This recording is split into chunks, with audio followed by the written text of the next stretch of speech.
Now we're going to make our own chord menu. So I've got a progression here which is the same as the last example you saw in the chord memorizer charts. Have a listen. This is the ES2, by the way. These are the settings. Single oscillator, took the voices up to 16 and put unison on. That's to thicken the sound out, took the cutoff down to 0.168. Modulation amount to 0.69. Slowed the attack, 27 milliseconds. I think that's pretty much what I did on there. So you can recreate that if you want. So let's send this out so that we can use it in the sampler. Left and right locators around each chord, and we're going to click on bounce. And I'm going to say chord 1, ticking PCM, making sure your resolution and sample rate is the same as the project you're working on. Add to audio bin, and then click on bounce. That's the first one done. Let's pick up the next one. Bounce. It's going to be chord 2.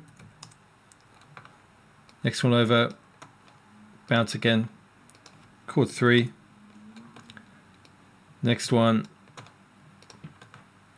Chord 4. And we got the 4 of them in fact. Now, what I'm going to do is I'm going to turn this off, and we're going to come down to this track, and we're going to load up the EXS24. Let's focus on the track and make sure we've got record on, and I'm going to take away the piano roll for the moment. Let's open up the EXS24, and I'm going to drag these chords into the edit area. And we're going to span these for an octave each one. So I'm going to do this manually up here. So C1 up to B1. So you can see it's spanning the complete octave over here. Let's do the same, C2. And this is going to go to B2, C3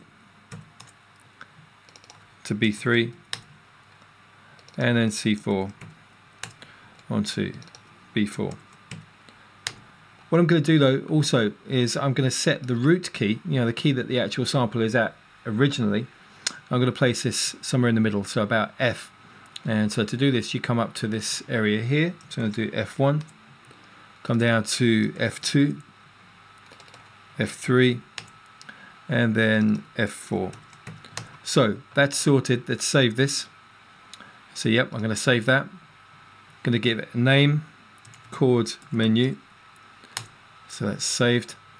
And now I'll show you how it sounds. Let's take this away. It's on the keyboard.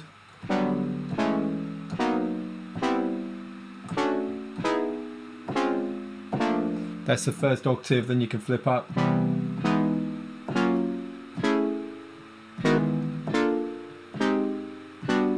And then you keep going up the keyboard. There's lots of possibilities.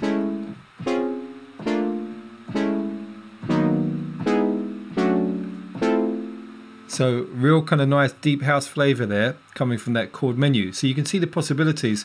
You could create the same thing again, but choose a different instrument source this time.